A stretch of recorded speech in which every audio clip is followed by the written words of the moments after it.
Hello, જાગૃત અવાજમાં તમારું સ્વાગત છે. મારું નામ છે ચિંતન અખાણી. કેમ છો બધા?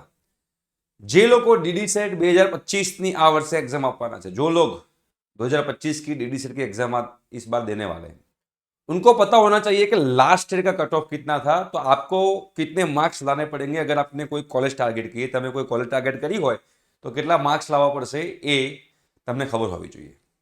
પણ એની પહેલા એક જબરજસ્ત તમને ન્યૂઝ આપવા જઈ રહ્યો છું કે ટુડે 9 PM થી પાછું આપણું યુટ્યુબ લાઈવ સેશન કન્ટિન્યુ થઈ રહ્યું છે. આજે રાતે 9 વાગે ફિઝિક્સનું ચેપ્ટર 1 યુનિટ એન્ડ મેઝરમેન્ટનું આખું વન શોર્ટ રિવિઝન થશે. જે લોકોને જોડાવવું હોય રાત્રે 9 વાગે આજના લાઈવમાં આવી જજો. આમ ટકાટક મજા આવી જશે. અને ચેનલને સબસ્ક્રાઇબ કરી દેજો. અને બેટા વોટ્સએપ ગ્રુપમાં જોડાવાનું બાકી હોય તો ડિસ્ક્રિપ્શન બોક્સમાં વોટ્સએપ ગ્રુપની લિંક છે, એમાં તમે લોકો જોડાઈ જજો. એકવાર જોડાયા હોય તો બીજી વાર જોડાવાની જરૂર નથી. ઠીક છે? જો હવે આપણે આમાં જોઈશું બેટા, તો સૌથી પહેલા તો એ જો કટ ઓફ હે ને, આજે કટ ઓફ છે ને, એની લિંક હું નીચે મૂકી દઉં છું, તમે લોકોને ફાવે. અને એ લિંક પર તમે ક્લિક કરશો અને રીડ મોર પર ક્લિક કરશો એટલે આ ઓપન થશે. જો સૌથી પહેલા આ રેન્ક વાઇઝ છે, જેનો 190.5 માર્ક્સ હતા લાસ્ટ યર, 200 માંથી 190.5 માર્ક્સ હતા 200 માંથી, એનો રેન્ક 1 હતો.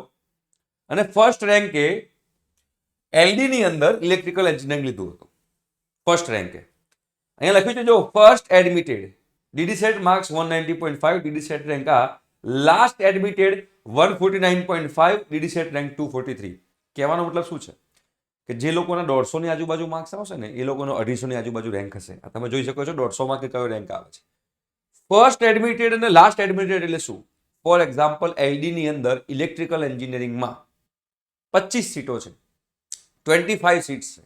તો પહેલું જેણે એલડી ઇલેક્ટ્રિકલમાં એડમિશન લીધું એનો રેન્ક 1 હતો. અને છેલ્લા જે સ્ટુડન્ટે એલડી ઇલેક્ટ્રિકલમાં એડમિશન લીધું એનો રેન્ક હતો 243. એવી રીતે બેટા આપણે જોવા જઈએ તો નિરમાની અંદર સેકન્ડ રેન્ક એ આપણા પેડ કોર્સમાંથી હતો. સેકન્ડ રેન્ક જે છે એને નિરમાની અંદર ફ્રી સીટ લીધી છે, 186 માર્ક્સ હતા એના, રાઈટ. એના પછી જેનો થર્ડ રેન્ક હતો એને પીડીપીયુમાં ફ્રી સીટ લીધી છે.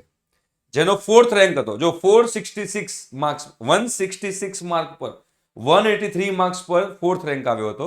અને 166 માર્ક્સ પર 48 રેન્ક આવેલો છે, રાઈટ. તમે જોઈ શકો છો માર્ક્સ વર્સિસ કહેવાય ને કે માર્ક્સ કેટલા આવ્યા છે અને સામે એનો રેન્ક કયો છે એ પણ તમને ખબર પડી જશે. તમે ફોર એક્ઝામ્પલ વિચારતા હો કે મારા 100 માર્ક્સ આવશે, 200 માંથી 100 માર્ક્સ આવશે, તો તમારો રેન્ક કયો છે તમે જોઈ લો. તમારા 200 માંથી 100 માર્ક્સ આવે તો તમારો રેન્ક 3000 ની આજુબાજુ થાય, બરોબર છે. 100 માર્ક્સ આવે તમારા તો તમારો રેન્ક જે છે 1500-2000 આજુબાજુ તમારો રેન્ક થશે. જો આખી આપેલું છે, ફોર એક્ઝામ્પલ તમે લોકો એલડીમાં કોમ્પ્યુટર એન્જિનિયરિંગ ટાર્ગેટ કરી રહ્યા છો, એલડીમાં કોમ્પ્યુટર એન્જિનિયરિંગ, તો ઓપન કેટેગરીમાં છો, તો તમારા 173.5 માર્ક્સ જેના હતા એને એલડી કોમ્પ્યુટર એન્જિનિયરિંગ લીધું હતું, જેનો રેન્ક 16 હતો. અને લાસ્ટ જે એડમિટેડ હતો એના રેન્ક હતા, એનો જે હતો માર્ક્સ 165.5 હતા અને એનો જે રેન્ક હતો 51 હતો. તો અહીંથી તમે લોકોને એ આઈડિયા આવશે. શું આઈડિયા આવશે કે જો અહીંયા રેન્ક છે, બાજુમાં માર્ક છે, અહીંયા પણ રેન્ક છે, બાજુમાં માર્ક છે, એટલે તમને ખબર પડશે કે તમારે કેટલા માર્ક્સ આવી શકશે એમ છે તમારી તૈયારી પ્રમાણે. અને એ તૈયારી પ્રમાણે તમારે કયો રેન્ક આવી શકશે. અને તમારે ફોર એક્ઝામ્પલ કોઈ એક કોલેજ એમએસયુ ટાર્ગેટ કરી છે કે મારે એમએસયુ ની અંદર, ધારો કે નિરમાની અંદર સિવિલમાં જવું છે, કોઈ વિદ્યાર્થી એવો છે કે જે નિરમામાં સિવિલમાં જવું છે, તો નિરમા સિવિલમાં જવું હોય તો એને તમે જોઈ શકો છો નિરમા સિવિલની અંદર ને, ઓકે, નિરમા સિવિલની અંદર એનો જે માર્ક્સ હતા એ 174 હતા ફર્સ્ટ રેન્ક. અને લાસ્ટ રેન્ક હતો 88.5 માર્ક્સ, એટલે કે 3000. એટલે તમારો રેન્ક 15 થી 3000 ની વચ્ચે હોય તો તમને નિરમા સિવિલ મળી શકે.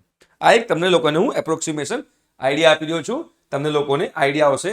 ફોર એક્ઝામ્પલ આપણે તમારે બીજી વાત કરીએ કે કોઈ બીજી કોલેજ છે, ફોર એક્ઝામ્પલ એલડીમાં તમારે એઆઈએમએલમાં જવું છે, એલડીમાં એઆઈએમએલમાં જવું હોય તો જે ફર્સ્ટ એડમિટેડ જે હતો, ફર્સ્ટ એડમિટેડ એનો રેન્ક 163 હતો, એના માર્ક્સ 163 હતા. અને લાસ્ટ જે એડમિટેડ હતો એના 121.5 હતા. એટલે તમારા 200 માંથી 120 ની ઉપર આવે તો ચાન્સીસ છે કે તમે એલડીમાં એઆઈએમએલમાં એટલે કે આર્ટિફિશિયલ ઇન્ટેલિજન્સ ને મશીન લર્નિંગમાં તમને લોકોને એડમિશન મળી જાય, રાઈટ.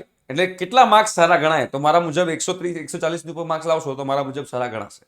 130-140 ની અબોવ તમે માર્ક્સ લાવશો તો મારા મુજબ તમારા માર્ક્સ જે છે સારા ગણાશે. આની લિંક બેટા હું નીચે ડિસ્ક્રિપ્શન બોક્સમાં મૂકી દઉં છું, તમે એકવાર ખાસ જોઈ કાઢજો, તમને લોકોને આઈડિયા આવશે.